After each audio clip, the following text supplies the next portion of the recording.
You might have heard of it, the Cold War, when the Soviet Union, the US, France, and Britain built out their nuclear arsenals. This guy, Robert McNamara, coined the term mutually assured destruction, or MAD. That's what has driven the world's superpowers to spend trillions of dollars and counting to assure they can destroy the other first. So far, so good. There may not have been a nuclear war, but there have been unspoken casualties. Or as they call it back in command control, collateral damage. In the mayor of Bikini Atoll, Anderson Jeebus, where the US tested some of its nuclear weapons, is reminded of this every day. The people of Bikini have not returned to their homeland. 73 years. We are still victims of this nuclear age. And my plot is to tell the whole world. Yes, life is simple and beautiful on Bikini Atoll. Until today. On the water, you can see the shockwave coming toward the camp.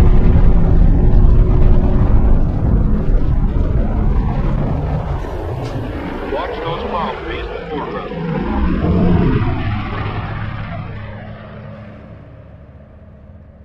You have to look really hard on a map to find the Bikini Atoll in the Marshall Islands, a series of tiny dots in the Pacific Ocean located halfway between Hawaii and Australia. Most people have no idea where it is and the sacrifices its people have made. We lived here for thousands of years before the Europeans found us. American missionaries came. German claimed us, and then the Japanese enslaved us. Our islands became a battleground for the American and the Japanese. We were caught in the crossfire.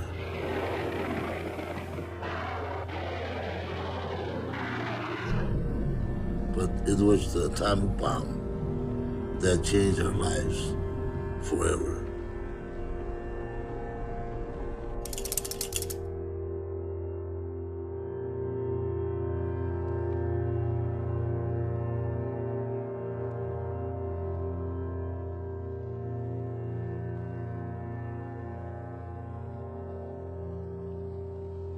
Crossroads, scene 24, take 1. Go ahead and Hi, Commodore.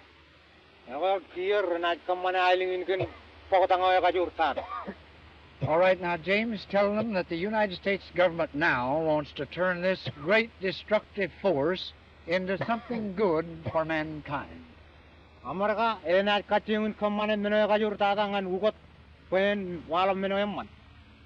All right, now, you have told them about our plan. Crossroads, scene 25, take 1. All right, now, James, will you tell them that the United States government... All set here. Crossroads, scene 26, take 2. All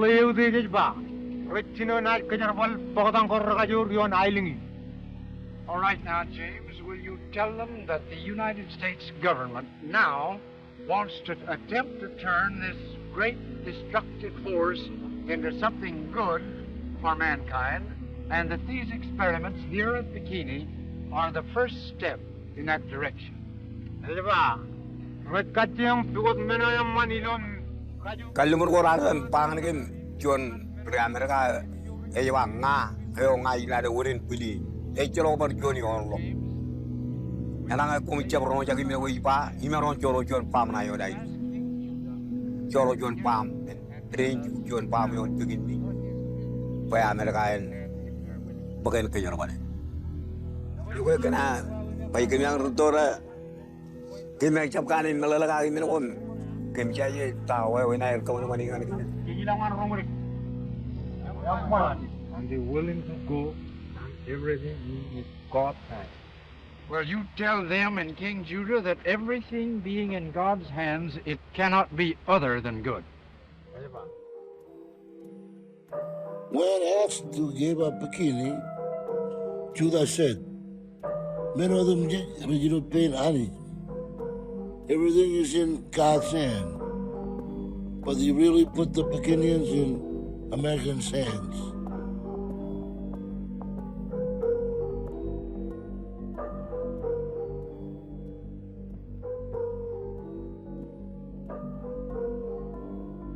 Everything was documented for audiences back home. Newsreels were made, a pictorial record was published, scientific surveys detailed huge coral reefs and colorful tropical fish. They even baked a cake. It's kind of sugarcoating its image as it goes in. There was a lot of that gee whiz factor of, boy, if you're friends with us, look how wonderful it's going to be. I think it was very manipulative. I think every aspect of it was extremely manipulative.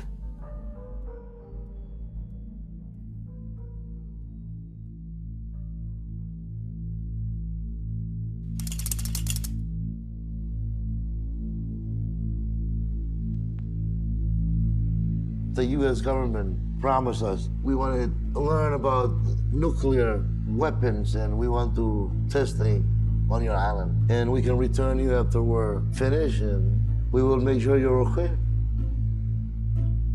Why would you do that to the small tribe and take away their most valuable gift from God?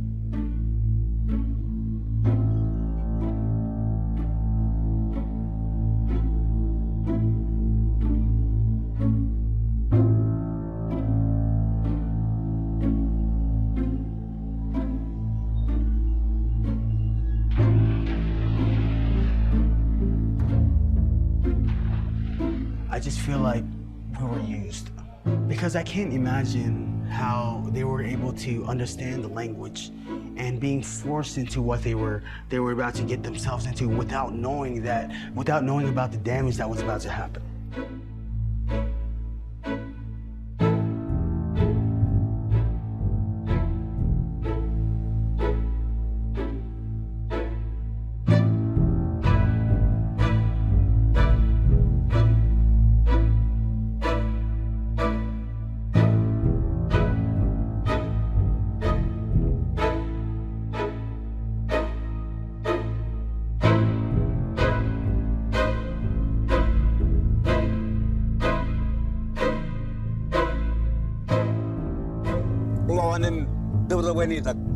Wajan wa orolot em kemi du puni ne no yena promo yala bijen kemi ma ma jen dugin ni ngar rumuri kawan promo ya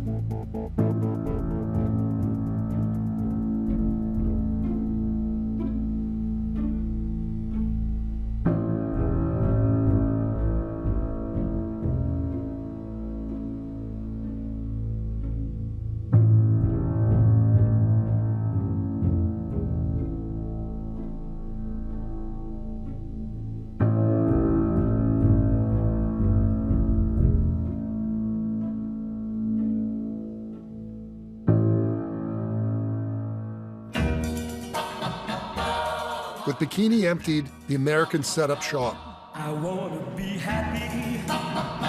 Those coral reefs and colorful tropical fish? Yep, they blew them to bits. For this was virgin land, and as always, since man first entered a wilderness, tangled and matted vegetation must be removed for working space, for elbow room. The surface is then rearranged into new patterns as machines first dig up, then level the coral soil. But simple flattening alone is not enough. Cement and tar are added to form a hard, level surface. Islands of our atoll now begin to assume the character of gigantic tabletops, bowing to the engineer's exacting transit.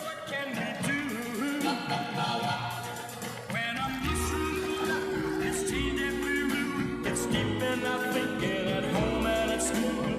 Peace, peace, peace. Where did you go? Where did you go? We pray. 42,000 military, including scientific personnel, move in, transforming Bikini into a home away from home. I cling to my baby, and she clings to me. We talk of the future, but what do we see? There's a mushroom cloud that hangs in the way. Tomorrow looks black, so we live for the day. Peace,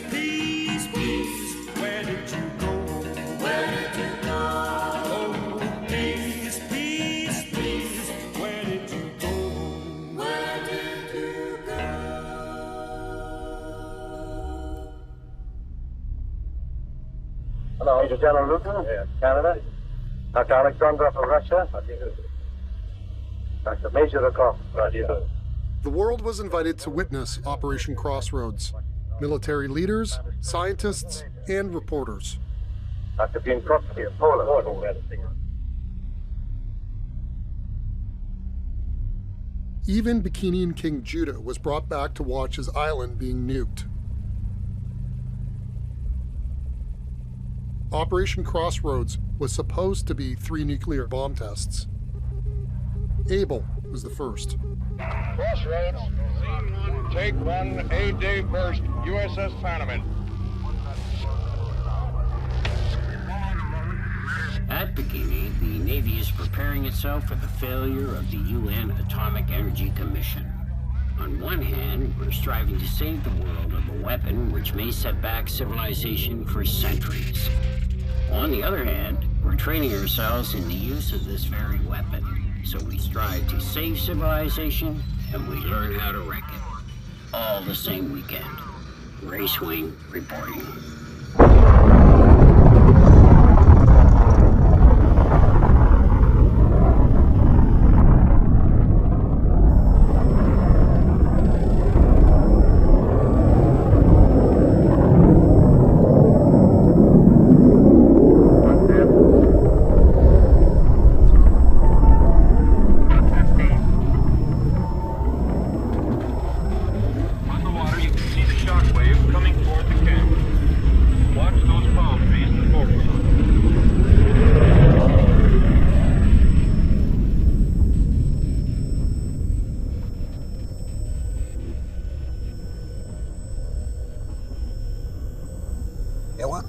Chen Melaligan, why when they all live about? They were you and Palm. You and Bikini, where Randale, Kayuri, Night, Tarinai, Penaitan, the Judo Palm. And when Nano, to the yard palm again. Our children to way, our children to way, but I intend drain you palm your idea.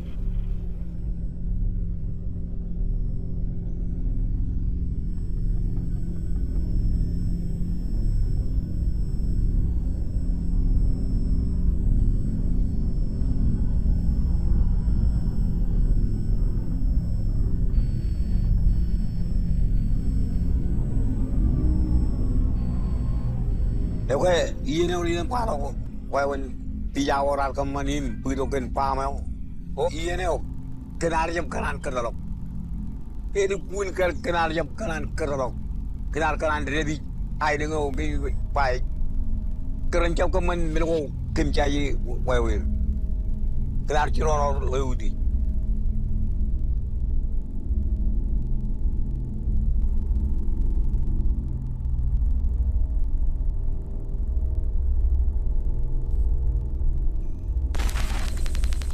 The world's response to 23 kilotons of nuclear power?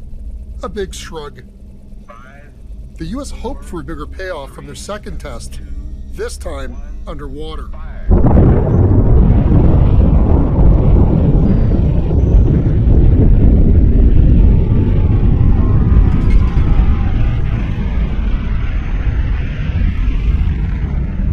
The first effects of the blast was a tremendous bubble of water and steam that broke the ocean surface.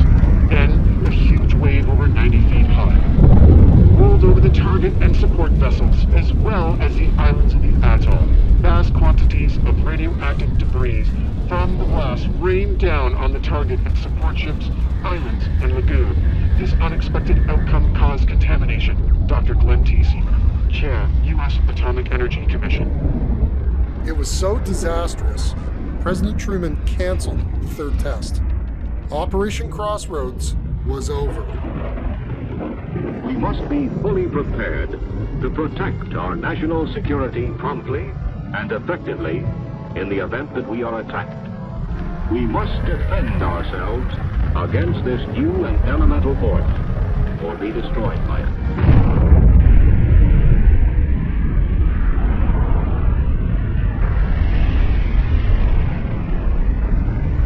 This is Crossroads.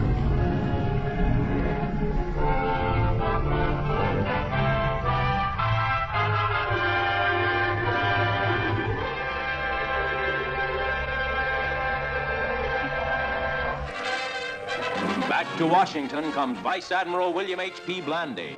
The man who directed the 2 atom bomb tests in Bikini Atoll is here to report. In his first statement to the press, the Admiral sounds a somewhat ominous note.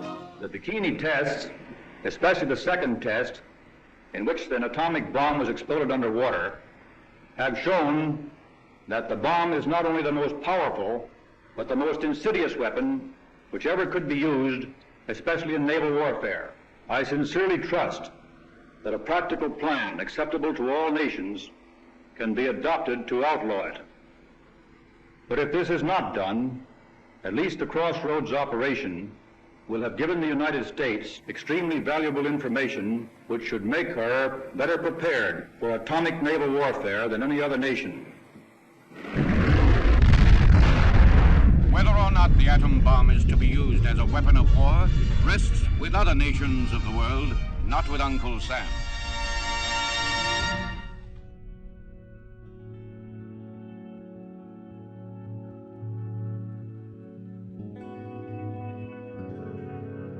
There wasn't enough water on Roanoke. The fish were poisonous. People were starving. And they realized that it was a mistake to give up Bikini. But it was too late. At Roanoke, we have huts with tin roofs and wooden floors, radios and a council house, but it just doesn't seem like home. King Judah.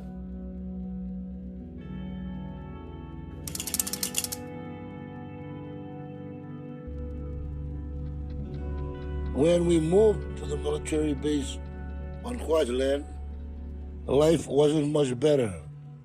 We were living in tents near a runway. Planes would land very close to us. We had to depend on the U.S. military for everything.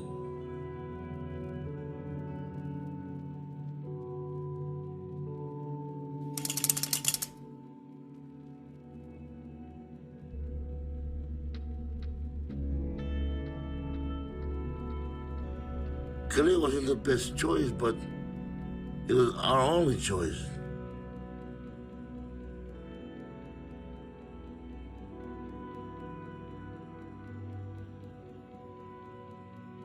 Tragically, we have been stuck on Kili, waiting to go back to Bikini.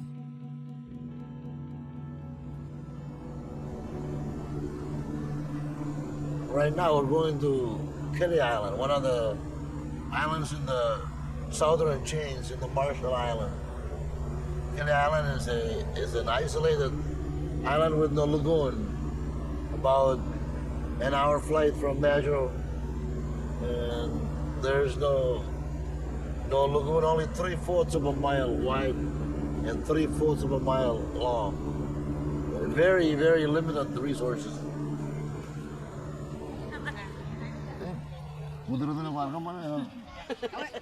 Welcome back. Yahweh, one more. Yahweh. Welcome back. Yahweh.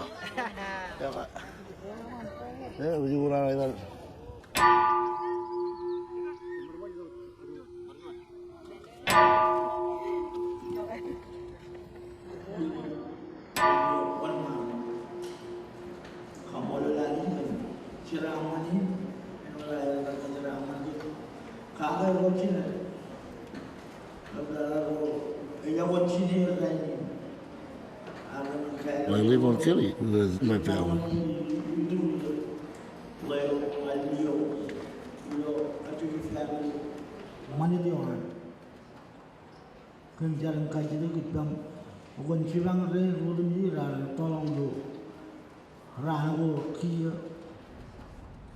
On Whole Island, we ate fish. Here she is too big. Most times, even strong boats are afraid to land. When big waves come in, we see Kili just like a jail. We say it is a prison and hunger and place. King Judah. On Kili, there's no dock. All the supplies for 100 people on the community have to be unloaded at sea and brought in by boats. Very dangerous work. So this is our channel where we unload cargoes from the bigger boats. We would run several boats out to sea and go to the bigger vessel where they anchor, and we would unload cement and food and supplies. But when there's waves, there's big waves. I'm talking 8, 10-foot waves. You know how many boats we've crashed into the channel? Yearly, we have an average of 3, 4, 5 crashes. We have no choice. The guys get up again and again. We've had somebody died recently from accident in from the big waves here in the channel. Of course, we try to make sure that we can live, we can survive. Try to survive daily and meet the daily obstacles.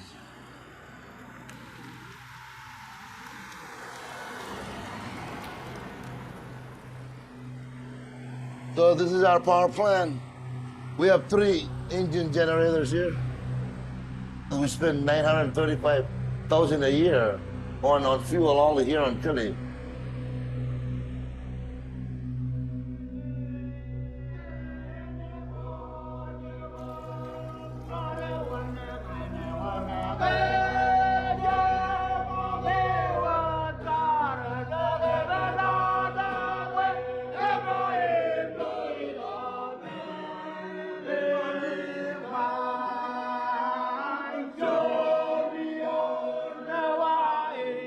Most of our traditional ways are lost because the seas are dangerous. We were masters of the sea. Now there's nobody here on Kili to teach us how to carve our traditional boats. I mean, the elders are gone. My grandfathers that came from Bikini, they did carve their canoes here, and they knew how to sail them. We have some elders, but they are also dying. No medical insurance and no health benefit. Okay, stay on the island, and when you die, good luck. God bless you and have a safe journey. Thank you for science and for the good of all mankind. Here, give it to us. Thank you. Your island is poison.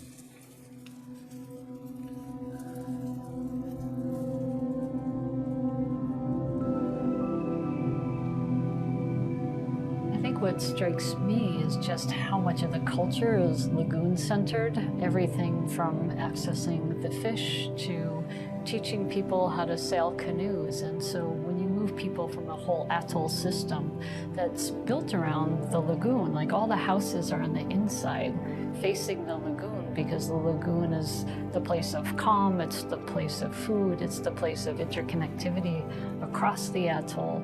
And so when you're on a single island and you just have the heavy ocean waves there, it creates a dangerous situation. Bikini is 23 island.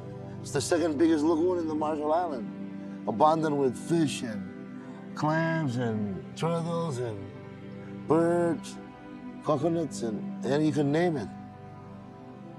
At least my grandfathers, when they talk about their homeland, they would cry over it. And they said that they couldn't wait to go back to it. But they died waiting and waiting. We cannot go back to Bikini because it's radiated.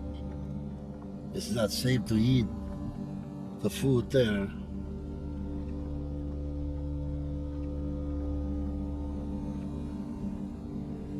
I mean, the U.S. government promised that they will take care of the people of Bikini forever. Years later, we're still on this isolated island with limited resources. It's like taking away the people from their land and put them on a rock and then just let them stay there and not returning them back. Until when? And I think it's my responsibility to take action now in this government, this administration, and tell the world and try to convince the U.S. Congress to reconsider their decisions and allocate more funding to our people. one of my grandfathers saying, if the U.S. government are not wanting to listen to us, tell them to come and tie our feet and tie our hands and take us to the middle of the ocean and drop us with a big rock so we can die drowning. It is better than living on this isolated rock and not on Bikini.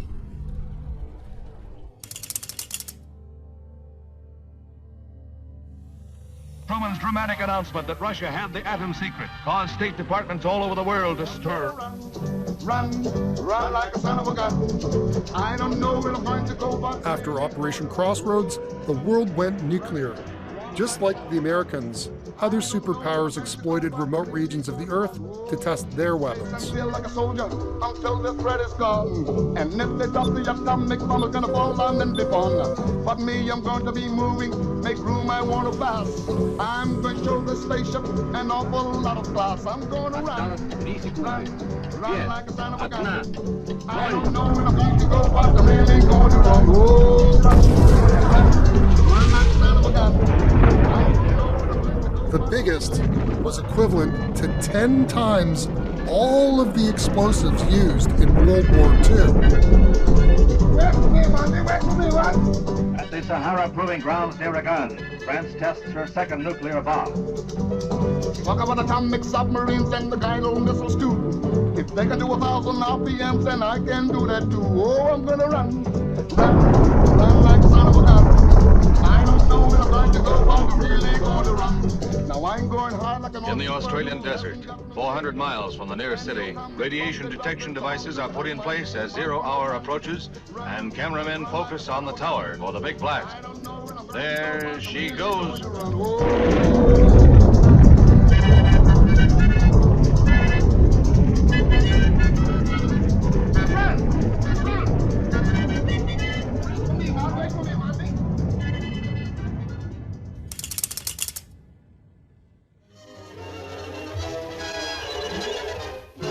Once again, Bikini Atoll becomes the scene of the most dramatic nuclear explosion of all. For days, the target center and observation posts buzz with activity as weather planes circle the entire blast area, waiting for the most ideal conditions that will prevent disastrous radioactive fallout, the most difficult problem that must be solved in the Titanic blast. Once again, weather planes make a last-minute check. 8,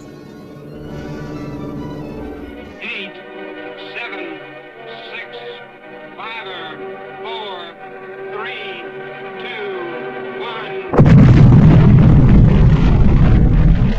A brilliance of 500 suns lights hundreds of miles of the Pacific, and the force of 1,000,000 tons of TNT is released.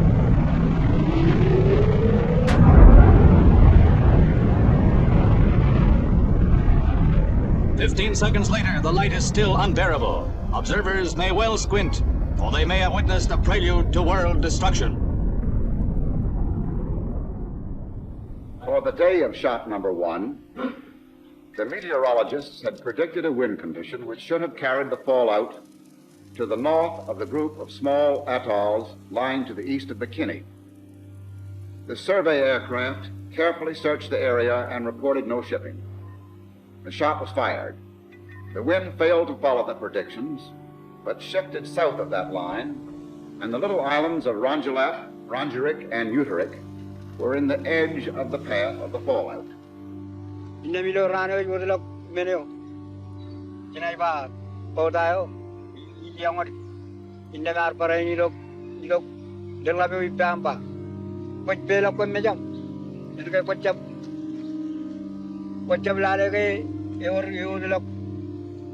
Menin kokure kanege ngi jalawa lamana pe meneo e jon menin kokure a kina jaje tayo iba darwata main mane yongor pada welgin jadarani jadawa en minute ilagane elim lagorani ulo anwayo eje yalo nai bene kuilo wayo ebar jon menin a kulak imkinam jaje kage gen yalo ulo anwayo kenar pilo kom kenar tinglang mangar remeo Although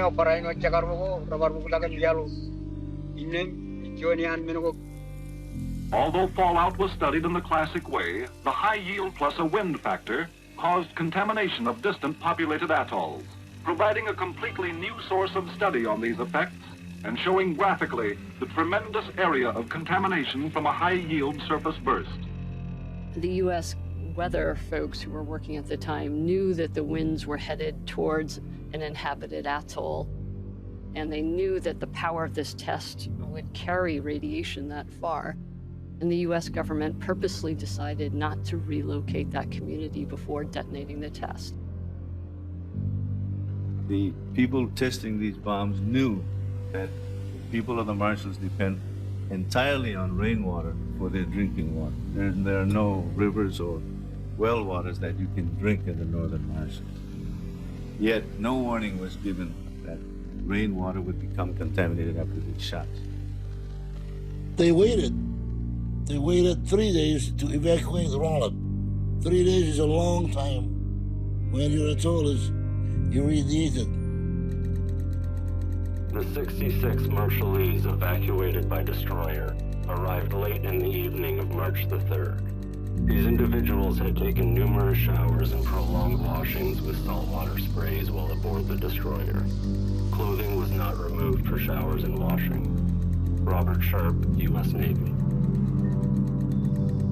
Changes in the average wind vector as the falling dust moves across country can cause major distortion of the fallout pattern, could blanket large segments of population. And note that inside this 450 Roentgen border, the dose accumulated by H plus 50 hours climbs quickly to 100% lethal for exposed humans. Project 4.1 was a biomedical experiment to understand the effects of radiation on human beings, so that if the U.S. troops were to be exposed to radiation, or if the American public was to be exposed to radiation from Soviet or other threat, then the U.S. military would better understand what radiation would do to the people who are exposed. The Marshallese were essentially the guinea pigs for the U.S. military to know what radiation does to people. The most highly contaminated areas of the body were the head and hair and areas of skin not protected by clothing. I had Marshallese tell me that they had burns from the radiation that went through their skin all the way down to their bones, and they were in agony, just sheer agony. And when they were put into the Project 4.1 and they were with a doctor, the doctors took photographs of them. They didn't give them any pain relief. The idea was not to treat or assist in the healing of the patients. It was to document what the radiation does. The exposure of these individuals afforded a unique opportunity to study the effects of radiation in man. A full month after the event, the medical staff on Kwajalein have advised us that they anticipate no illness, barring, of course, diseases which may be hereafter contracted. The result which the scientists at Los Alamos and Livermore had hoped to obtain from these two tests were fully realized. An enormous potential has been added to our military posture by what we have learned.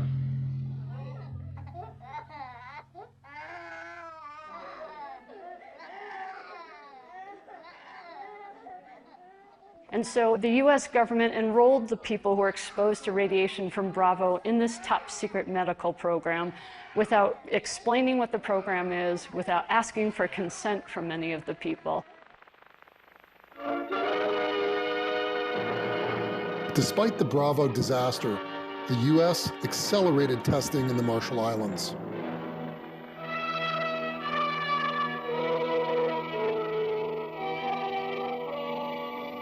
Red Wing, the sixth series of nuclear tests conducted in the Pacific Proving Ground, was nearly 3 times the magnitude of that of any previous one.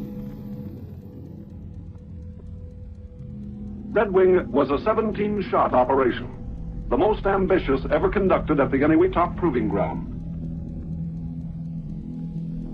And during all those years that I was here for school, they never taught us anything about nuclear, except for the week right before March 1st. And March 1st, 1954 was when they detonated the Bravo shot. And then it wasn't until I got to college when I started doing research for myself, because I figured that was the only way that I could share our story. I mean, if the professors at college won't teach it, then who's gonna teach it if I won't? from 1946 to 1958, the U.S. conducted 67 atmospheric nuclear weapons tests in the Marshall Islands. Each of the tests was above ground. Each of the tests was to design as much local fallout from the radiation as possible so that the U.S. government could essentially create a laboratory out there. I go out to these schools and I ask the students how many bombs were tested in Bikini and Eniwetok. And they shout 7, 4, 9. Nobody really knows that there was 67 tests that were tested. The cost of Red Wing was on the order of $160 million. This is the price paid for testing operations necessary for the advancement of nuclear weapons and conducted in a remote area of the Pacific to provide the ultimate in safety factors. All Marshallese and Americans who were exposed to radiation are now, fortunately, restored to health. No person has ever been lost or even seriously injured. No homes have ever been destroyed. And now for the question of continuing our nuclear tests in the Marshall Islands, which were selected only because there is no other place in the world over which the United States has jurisdiction where certain experiments could be successfully conducted with less danger.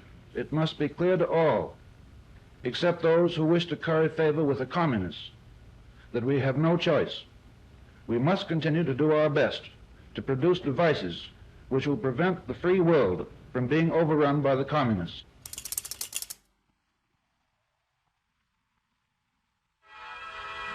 Nevada, USA. This is the valley where the giant mushrooms grow. More atomic bombs have been exploded on these few hundred square miles of desert than on any other spot on the globe. Little bomb.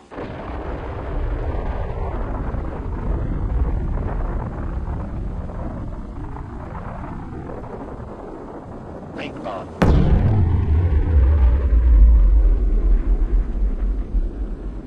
Low bursts.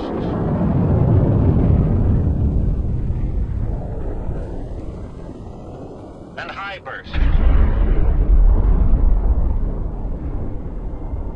Within the last 2 years, 20 of these colossal blasts have echoed across the great barren stretches of the Southwest.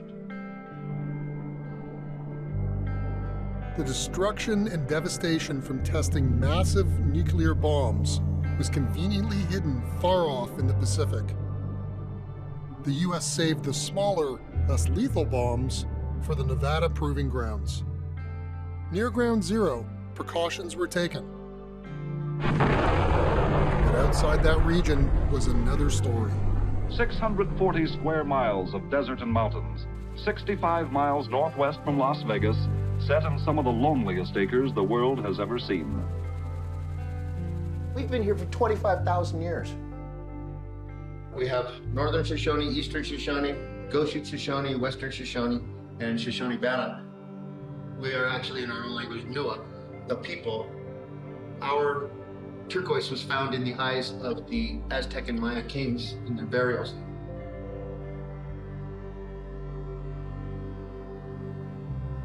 Our identity is the land. Our identity is our relationship with that land, our medicine, our plants, our animals. To say that we're the most bombed nation on Earth is accurate because of the 928 weapons test on our homeland. Operation Q, the atomic test program of the Federal Civil Defense Administration, as seen by June Cowan, reporter. Here at the Atomic Energy Commission's Nevada test site, I covered the story of Operation Q, a program to test the effects of an atomic blast upon the things we use in our everyday lives. We begin with the question of shelter, for shelter might save our lives if we were far enough away from Ground Zero. I was anxious to learn all I could about the various types of houses to be tested. 5 types are prepared for exposure to the blast and heat of this atomic explosion. Through the cooperation of the furniture and appliance industries, household furnishings were installed in the houses. Mannequin families supplied by private industry are to represent Mr. and Mrs. America. Interior home furnishings donated by industry are complete in every detail. Naturally, I was very interested in preparations for the testing of textiles and synthetic fabrics. I was especially interested in the food test program. Canned and packaged foods are to be tested. As a mother and housewife, this appealed to me. Would food in the average home be safe to eat after a blast? The exposure pathways that the Shoshone people have experienced are unique to us because of our lifestyle, which is different than the non-Indigenous people. We ate rabbit, we ate deer, antelope, harvested pine nuts, and gathered other medicines that we use. We ate the whole animal, including the thyroid, and this would have increased our risk of exposure significantly as opposed to other Americans who went to the store, lived in houses that were well constructed and maintained. My Uncle Philip, his throat fell out. And then my grandfather, his skin fell off. It got hard, came up his arm.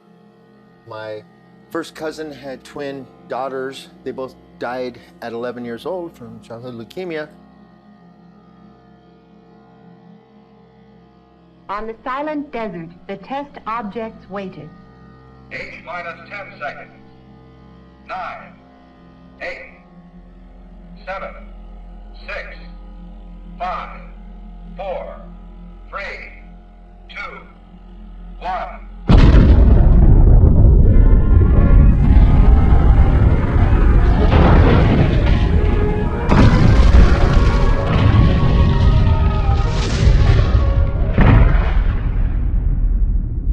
Weather conditions must be right for test purposes and air operations, and from the standpoint of safety.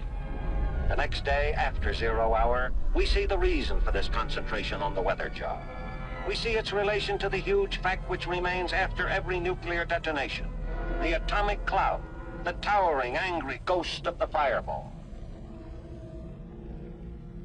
Most of our mountain ranges run north to south.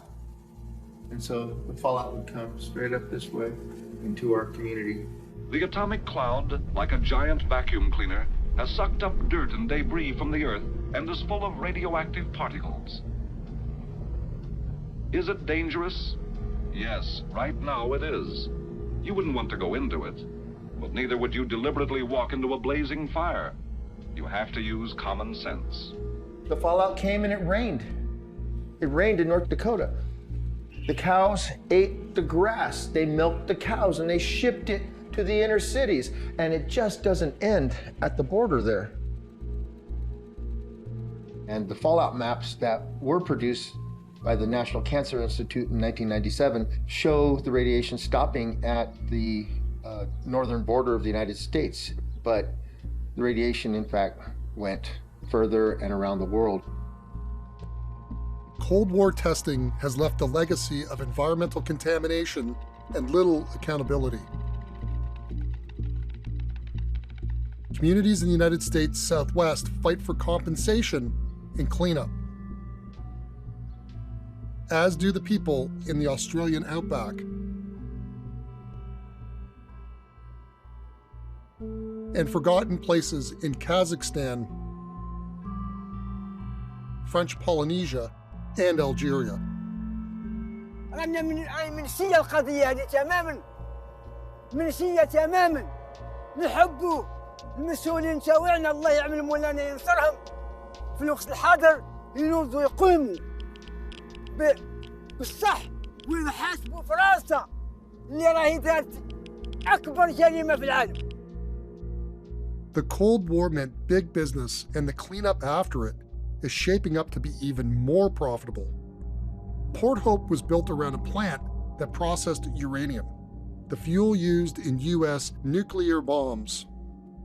Today, it's in the midst of the largest land remediation project in Canadian history. We're finally at the stage where I can say that the cleanup of low-level radioactive waste in Port Hope will begin soon, with funding of $1.28 billion. An estimated 1.7 million cubic meters of contaminated soil will be dug up, trucked, and stored in new state-of-the-art long-term management facilities. In the U.S., the government's environmental management program has already spent decades and $164 billion on cleanup. And some companies are trying to profit from it, mostly using taxpayer money. And that doesn't include dealing with the tens of thousands of barrels of nuclear waste dumped at sea off the coast of New York and California.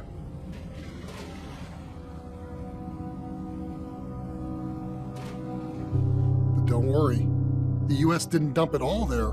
They sent a bunch to the Marshall Islands to take care of.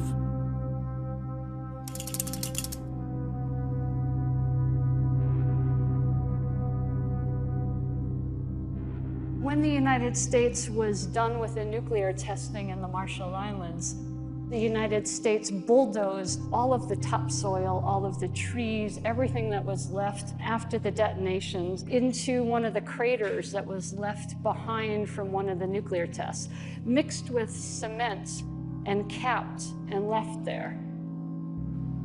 So inside of that nuclear waste storage facility is plutonium. Plutonium has a half-life of 24,000 years. The Marshallese people and government don't have the money and don't have the knowledge on how to take care of and manage a nuclear waste storage facility. But now the US says that the Marshall Islands owns that facility. The US government won't import what's in this facility back into the United States because now the Marshall Islands is a foreign country and it's illegal to accept imported nuclear waste. So it stays there. And look how close it is to the Pacific Ocean, all the way around it. The seas are rising. It seems pretty inevitable that that facility is headed for the Pacific Ocean. That's not just a problem for the Marshallese.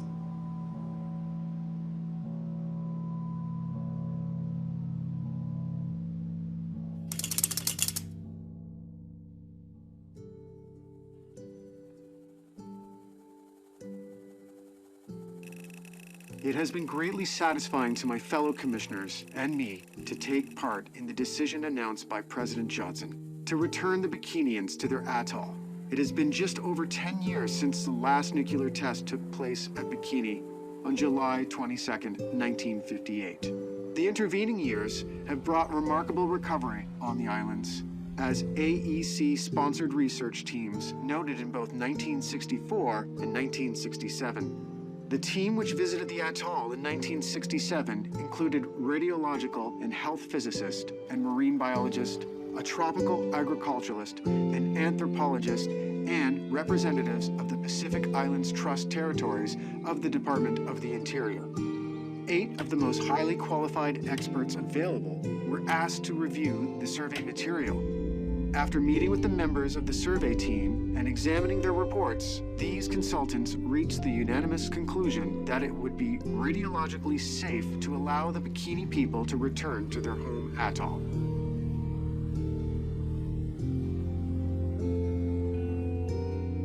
While Bikini is best known as a weapons testing site, it has also contributed significantly to man's knowledge of the long-term effects of radiation on an environment. But before it was either a proving ground or a laboratory, Bikini was a homeland. Dr. Glenn T. Seaborg. We had hoped that small resettlement in the 1970s would eventually lead to the community moving back to Bikini. Again, we were lied to, used as an experiment. Bikini was unfit for humans to live on. Food and water was poisoned by radiation. The Bikinians weren't the only ones stuck on irradiated land. Remember Rongelap? Showered by radiation after the Bravo shot in the 1950s, it was resettled just a few years later.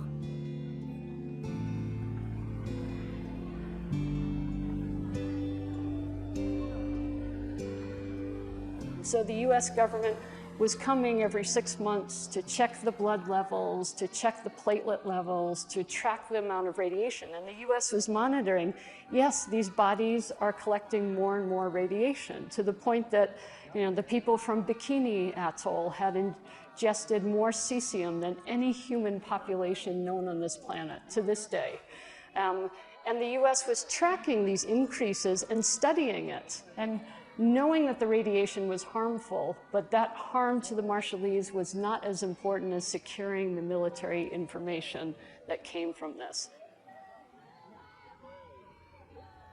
Part of studying a population for impacts also requires a control population. And this is where things become very dark and sad for the Marshallese people, where a control population was submitted to experimentation so that there could be some comparisons made and some studies made.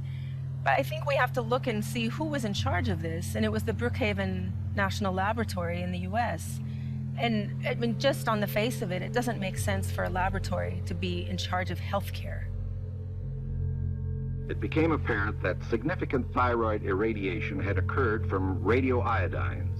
Calculations indicated that the radioiodine dose to the adult thyroid gland was about 160 rads. The smaller child's gland received 700 to 1,400 rads. The children on the island ingested the contaminated water, also ate the food which had been contaminated, and also inhaled some contaminated radioactive material. In the adult exposed group, 4 people had developed lesions, 2 cancer of the thyroid. 18 patients were then returned to Brookhaven National Laboratory for further examinations and thyroidectomies. 3 of those were discovered to have cancer, but all proved to be of low-grade malignancy with localized metastases. All of those who were operated on recovered satisfactorily without any evidence of extension of the disease. 2 minutes should be enough on most of the people.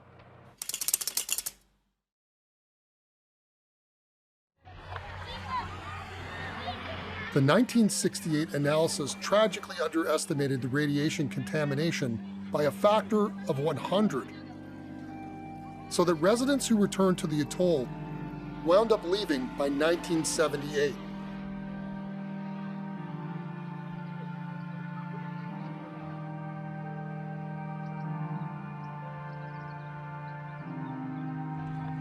Bikini is like a relative to us, like a father or a mother or a sister or a brother. Perhaps most like a child conceived from our own flesh and blood. And then, to us, that child was gone, buried and dead.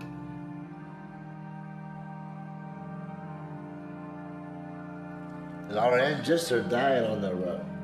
That's what the U.S. said here. Stay on the run.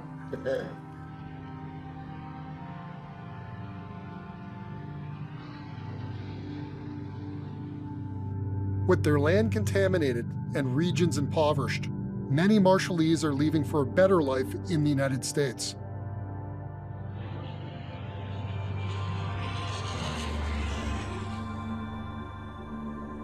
For those staying, they face an even greater threat. The waves are getting closer, and that means our island is getting eaten bit by bit. And it's just scary, you know? We're just sleeping one day and then the whole island just cracked in half.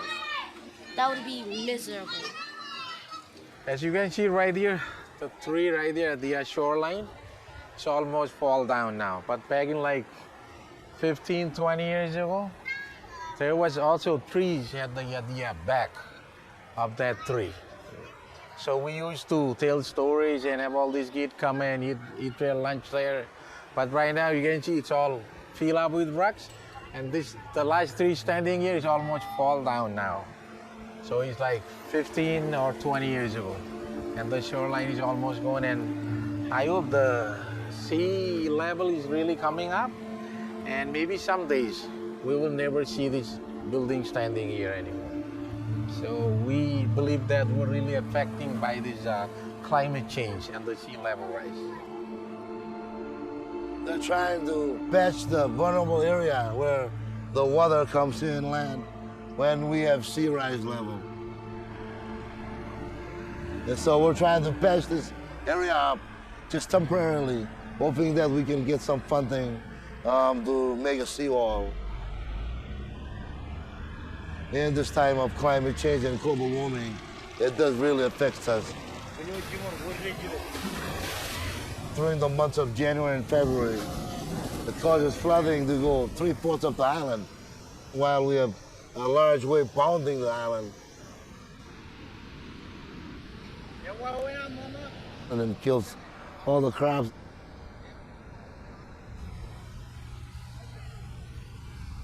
It makes me sad that I cannot stop these waves from coming, because the water is our life, it's our way of life. You know, we grew up surrounded by water, and to have the water coming in and just ruining their homes and ruining their lands. I mean, the water would come in and it would take all the trash in the ocean and just throw it on their property. And it makes me feel helpless, because I cannot do anything to stop the water. We cannot do anything to stop the water. Only the big polluters can. It's them that could do something about it. Atoll life is not easy. It's a very harsh environment. Yet Marshallese people have thrived in this environment for centuries.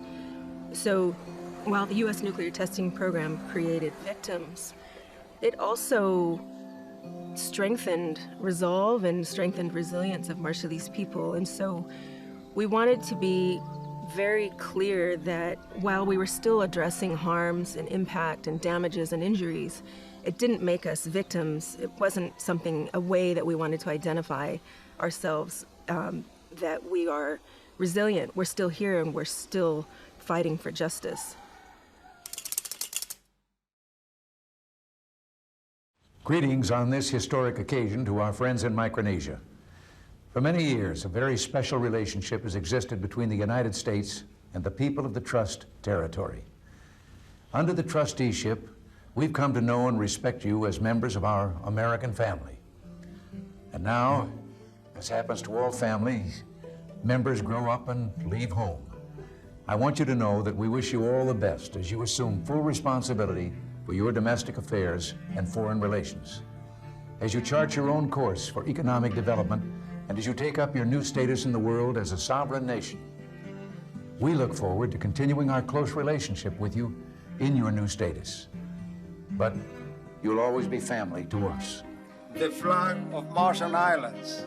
In 1986, the Compact of Free Association between the Republic of the Marshall Islands and the U.S. came into effect. In addition to providing U.S. financial support, it also established a nuclear claims tribunal to review claims and issue monetary awards for health and environmental damages caused by the nuclear testing program. The compact also gave Marshallese the right to live and work in the U.S. without a visa.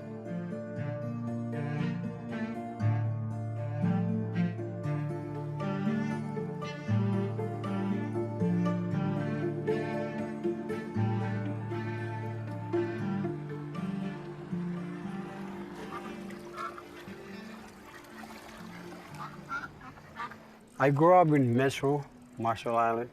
I moved here 2002. Reason why we moved here, we wanted to bring our kids to school. The cultures in Marshall Island is not like here. It's way different than Marshall Island. There's a lot of Marshallese in Spokane, Washington, Salem, Oregon. There's now Marshallese communities in Iowa, Ohio. I would love to go back home. Home is home. It's no place like home. But you know, I'm kind of realistic too, and I've been home a few times, and I know it's changed a lot. I think the future is probably, you know, more Marshallese will come here, and the U.S. has got to deal with us. They got to take care of us for whatever they did to us. I think part of my job is to make that happen. Let people know the U.S. owes a lot of debt to the Marshallese.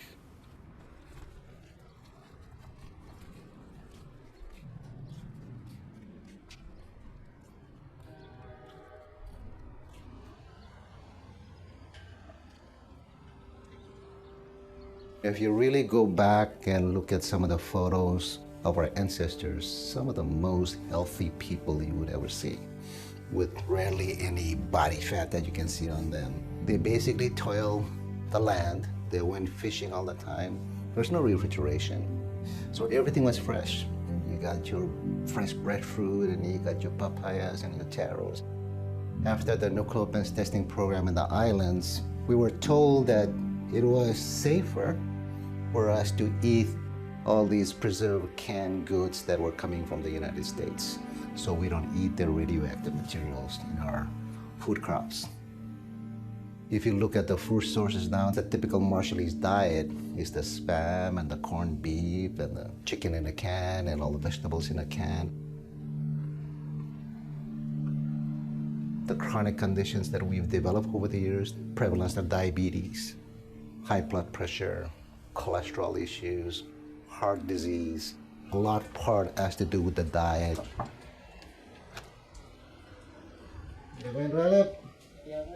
Marshallese have high rates of different kind of cancers in the islands as well as in the States. You know, one of the leading causes of deaths back in the islands is cancer, right? And whether it's breast cancer, whether it's uterine cancer, skin cancer, brain cancer, lung cancer, and many of them are younger people. So young people getting advanced cancers, you know, it's a red flag. I believe that many of the cancers that our Marshallese population have today are from the radiation or the nuclear weapons testing program that occurred back in the islands back in the 40s and 50s.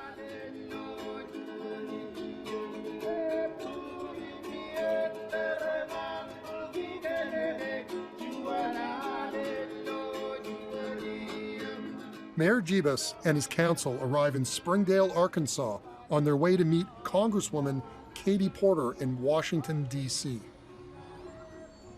From 1946 to 1958, the United States conducted 67 nuclear tests at the Marshall Islands. We deceived the Marshallese, using them as guinea pigs to study the effects of radiation. We turned ancestral lands into dumping grounds for nuclear waste, and we still haven't done the bare minimum to make this right. We established a tribunal for compensation, but provided less than 10% of the money owed. We don't even translate environmental studies into Marshallese. Welcome to Chickentail. You guys know the senator, my brother, was Speaker of the Marshall Islands. I came to the United States in 1989. My mom and dad wanted me to go somewhere just to go get an education. Just learn something. Hey, get out, go. You're not gonna do anything here on the island. And my father, the kind of guy that really sees the future. So he just wanted me to go somewhere. Open. Hello.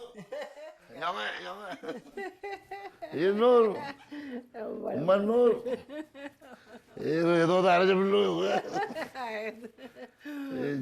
Wow.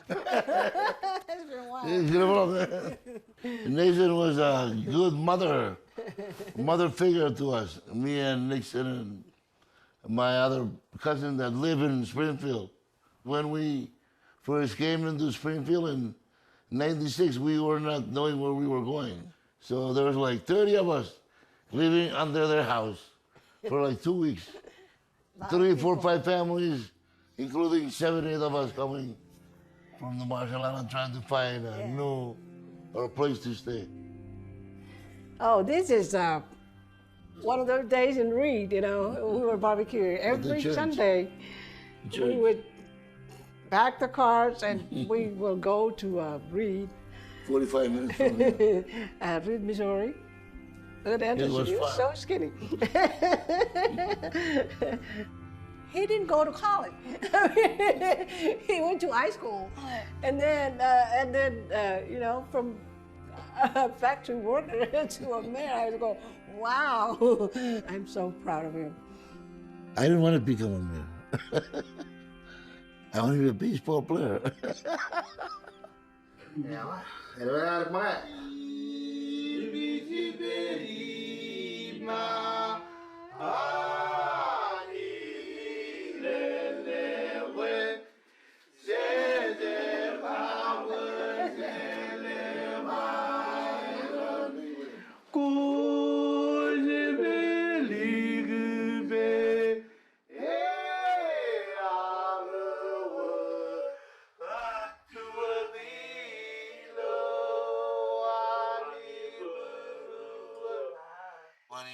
visiting family members, or if they visit you, we would gather together and sing one song. And we want to show respect and show appreciation.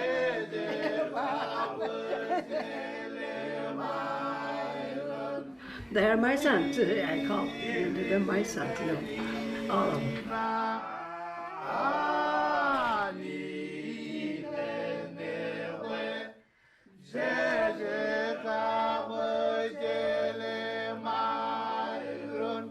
I feel like a celebrity.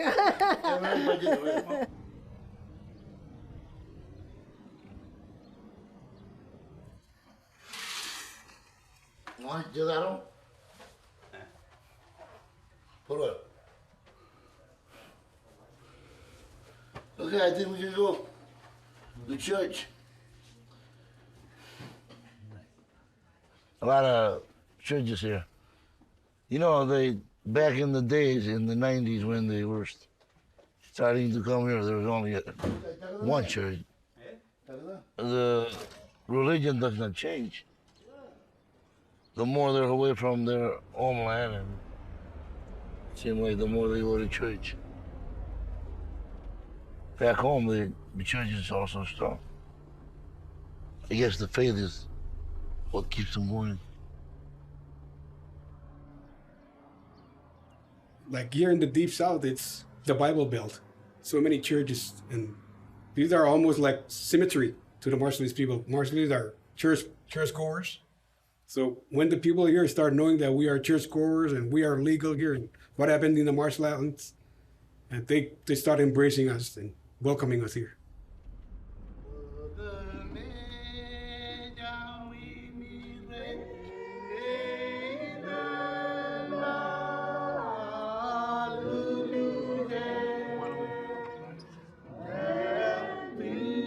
If I don't go to church, I feel that God is looking at me.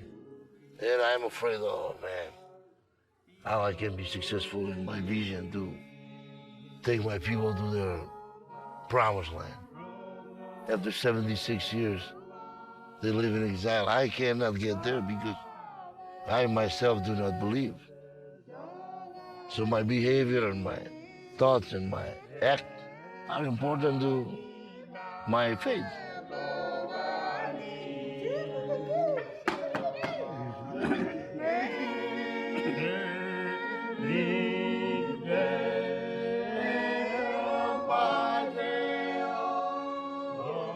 First thing our ancestors brought from Bikini was their church.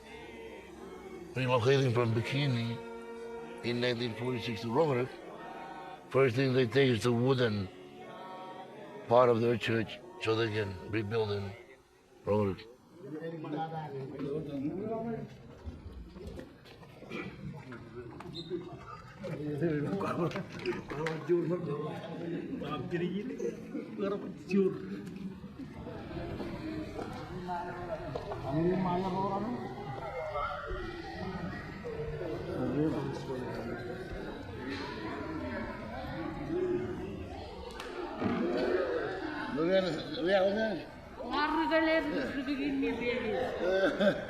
Begin Kili. You understand the other of who? Arrogant. You know one of our cousins. So she's our niece. I want to go back to the island. I miss the ocean, the food. I miss living there.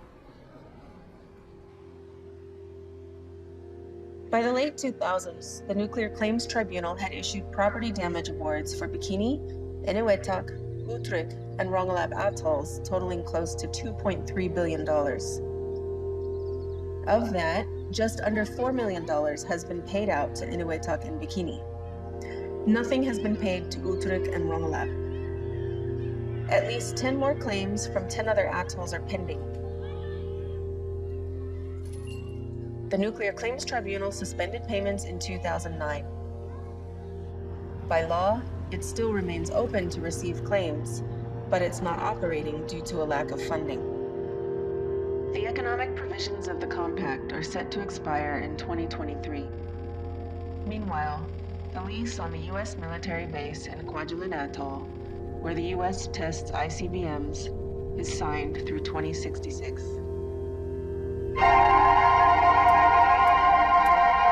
The island of Kwajalein in the Pacific, where an anti-ballistic missile system is being perfected, whose job will be to guard against any possible nuclear attack from communist China. We still live in a war zone.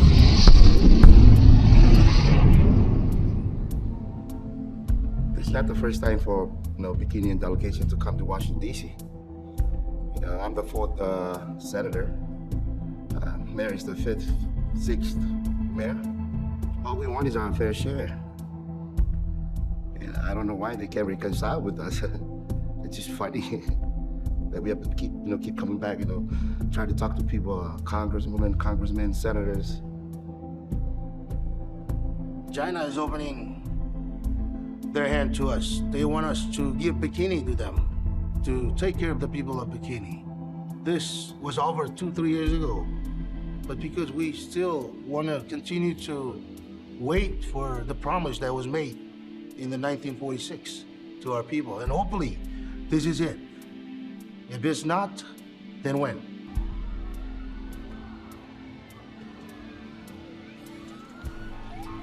We travel over 8,000 miles just so we can see Kili border. Not knowing what's gonna happen.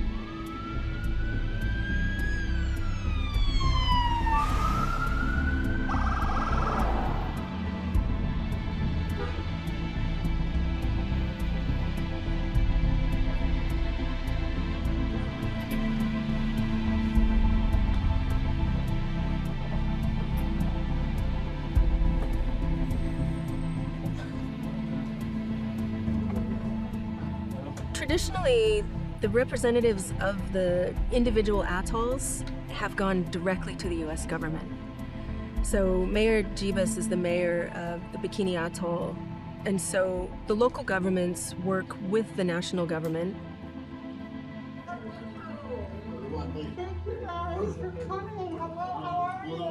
We really chose to have that meeting with Katie Porter because she's one of a kind that really understand what's going on, and she's someone who really pushes Congress to address our issues.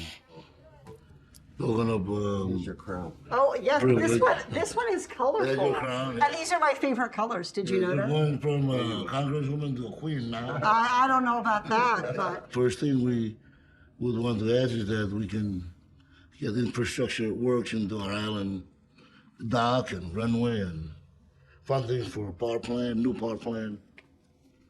I'm their representative here, and I always have my ear to the ground, and I still don't think State Department is with us yet.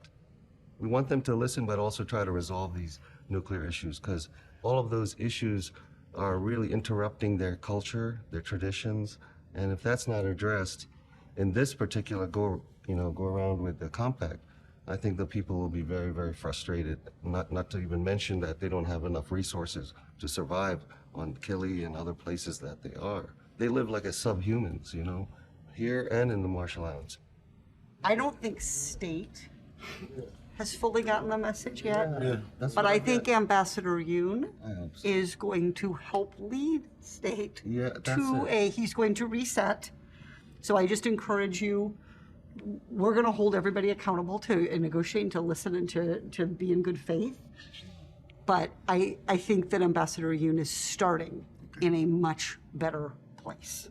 And we fought really hard to the top to get someone like that.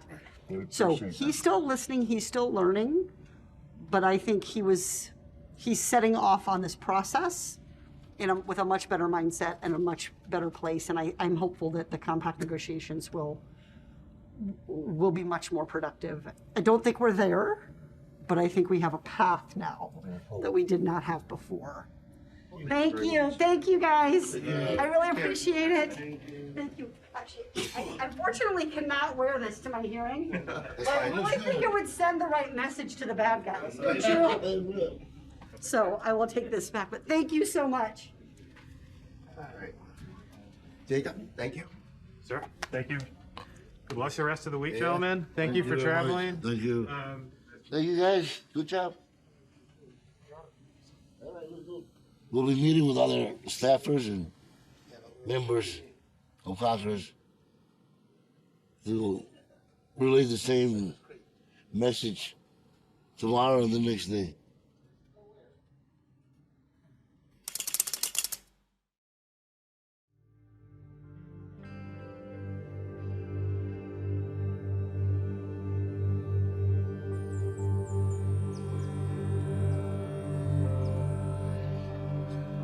Hello, sir. Hello, welcome, please. Thank you. I'm Ian. This is Deborah Reed. Anderson, nice meeting you. Nice meeting you. Good to see you. Ian, good to see you. Hello, Ian. Good to see you. It's good to see you as well. They did the same thing here in the U.S. I mean, what do they call the U.S. now? With indigenous peoples of this country, you know, the original, nations. Just moved them where they wanted to move them, and take the best lands and do what they wanted to do. And they felt that that was the place to do their experience with the Bikini Islands and just blow it all up. And they moved us to reservations. Really, they're prison camps because you couldn't speak your language, you couldn't do your ceremonies. They took soil from Nevada, radiated soil, shipped it to the Marshall Islands. What? Yes. And I put it in Eniwetok, in one of the islands they used to bomb, in a crater that was caused by a nuclear explosion. We want our land back. Come get it. There's stolen land. Now, we talk about stolen land. Oh, that's stolen land. You see these people in this city here? They have their motorcycles and carts and grinders and trucks, and they go out into the desert here and they kick up dust. My grandfather always said, don't kick up dust. And I understand now why he said that, because there's the resuspension. The radiation's out there.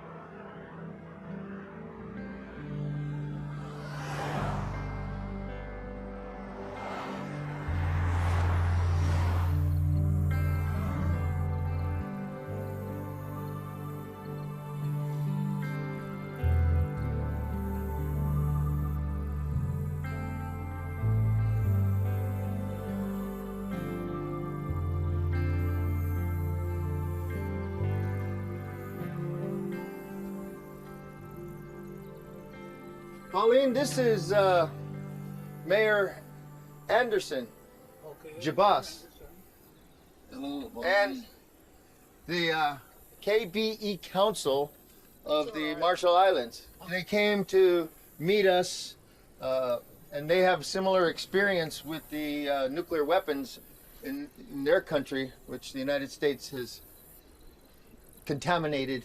They are coming to visit us and share stories about the, weapons testing, the bomb testing. So what do they want to know? Well, it's very privileged to meet you. In our island, we only have one or two of our elders that are survivors experiencing the atomic testing in the 40s that the U.S.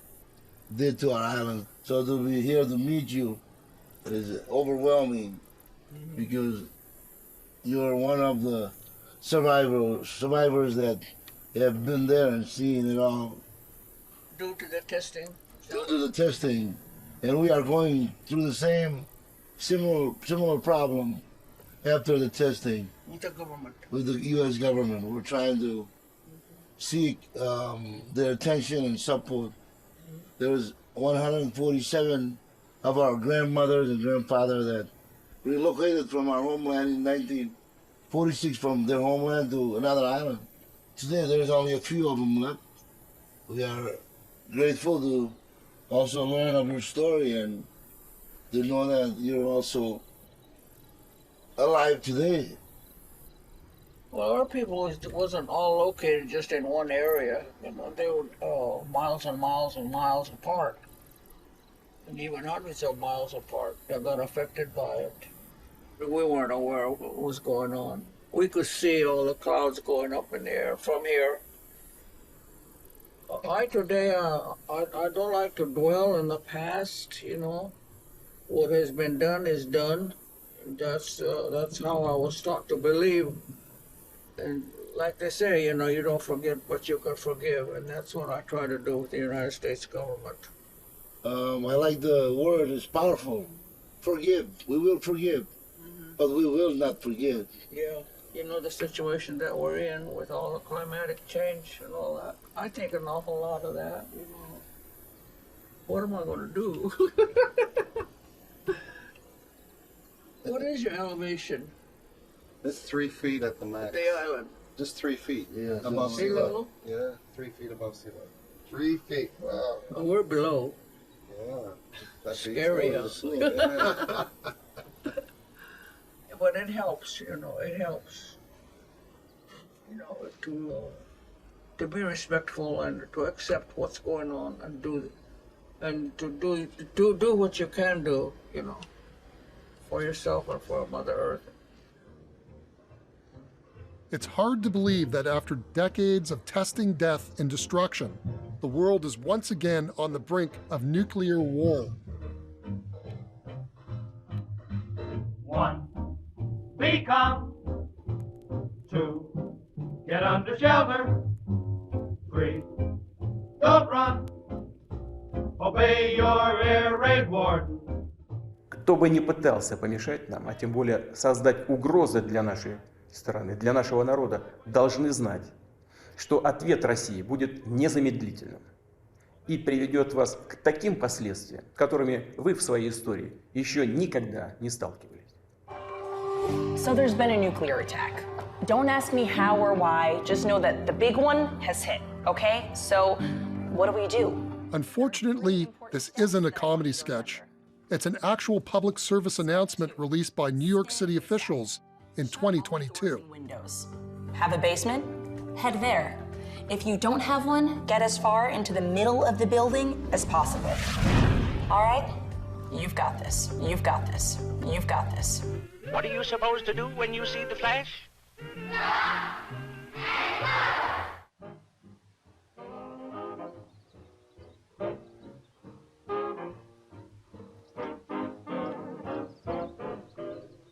On a peaceful tropical island in the middle of the Pacific Ocean lives a community that's been ravaged by nuclear weapons.